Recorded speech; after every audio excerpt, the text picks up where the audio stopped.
حضرت ابو ذر غفاری رضی اللہ تعالیٰ عنہ کلمہ پڑھنے آئے، سردار تھے قبیلے کے، سردار تھے،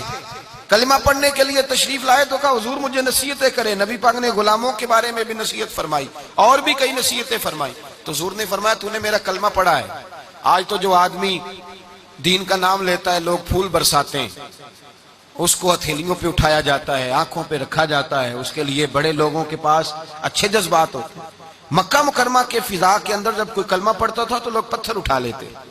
وہاں جب کوئی کلمہ پڑھتا تھا تو لوگ اسے یہ شہادت گاہ الفت میں قدم رکھنا ہے، لوگ آسان سمجھتے ہیں مسلمان ہونا۔ اقبال کہتے ہیں چوں بگویم با مسلمانم بلرزم، جب میں کہتا ہوں میں مسلمان ہوں تو میرا وجود کانپنے لگ جاتا ہے، مجھ پہ لرزہ طاری ہو جاتا ہے، لوگوں کو مارا جاتا تھا، پتھر برسائے جاتے۔ حضرت ابو ذر غفاری رضی اللہ تعالیٰ عنہ کو نبی پاک نے نصیحتیں فرمائی،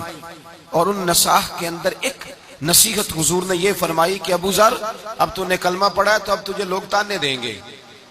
کوئی کہے گا تو باپ دادا کا دین چھوڑ آیا ہے، کوئی کہے گا اتنا بڑا سردار ہو کے تو بلال کے ساتھ بیٹھا کرے گا، اتنا بڑا ہو کے تو غلاموں کے ساتھ بیٹھے گا،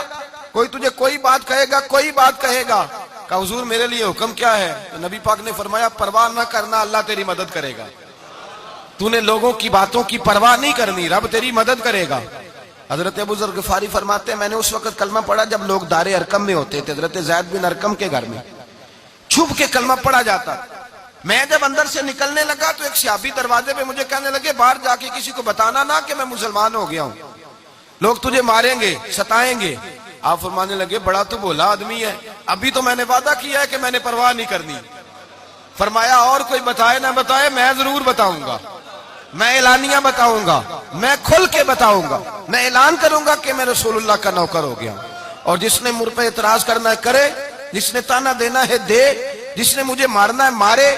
باہر نکلے میدان میں، کفار مکہ بیٹھے تھے، فرمایا چلو بھئی زبانیں کھول لو، ہتھیار اٹھا لو۔ کہنے لگے کیوں کیا ہوا ہے؟ حضرت ابو ذر فرمانے لگے میں کلمہ پڑھ کے محمد عربی کا نوکر بن گیا ہوں، اٹھو اٹھو مجھے برا کہو، اٹھو مجھ پہ اعتراض کرو، اٹھو یہ کر یار دے نام دا ملے مینا،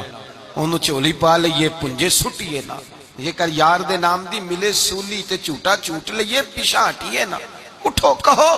دو مجھے تانے، کسو میرے اوپر پھبتیاں، کرو جو کرنا ہے، اٹھو۔ حضرت سید دیدار علی شاہ صاحب رحمۃ اللہ علیہ فرماتے ہیں جب میں فاضل بریلوی کی بارگاہ میں جاتا تو لوگ مجھے کہتے محدث ہو کے سید ہو کے پٹھان کے پاس جاتے ہو، پٹھان کے پاس؟ تو آپ فرماتے ہیں میں لوگوں کو کہتا پکے ہو جاؤ، یہ باتیں کرتے رہو گے نا کہ میں اس پٹھان کے پاس جاتا ہوں، یہ کرتے رہو گے نا باتیں، یہ بیان ہوتی رہیں گی نا، یہ گواہیاں دیتے رہو گے نا میں اس پٹھان کے پاس جاتا ہوں، کہتے رہو گے۔ وہ کہنے لگے یہ بابا کیا کہہ رہا ہے؟ فرماتے ہیں میرا دل کرتا ہے تم ساری زندگی کہتے رہو کہ سید ہو کے پٹھان کے پاس جاتا ہے، میں جب اللہ رسول کی بارگاہ میں جاؤں تو میں کہوں یا رسول اللہ میں سید تھا، وقت کا محدث تھا، لیکن احمد رضا کے پاس مجھے عشق رسول کی خوشبو آتی تھی تو میں جا کے بیٹھا کرتا تھا۔ میں کہتے رہنا، مجھے یہ لفظ کہتے رہنا، اس سے باز نہ آنا۔ حضرت عبادہ بن صامت رضی اللہ تعالیٰ عنہ فرماتے ہیں جب میں نے کلمہ پڑھا تب بھی نبی پاک نے نصیحت فرمائی، حضور نے فرمایا اب لوگ تجھے برا کہیں گے،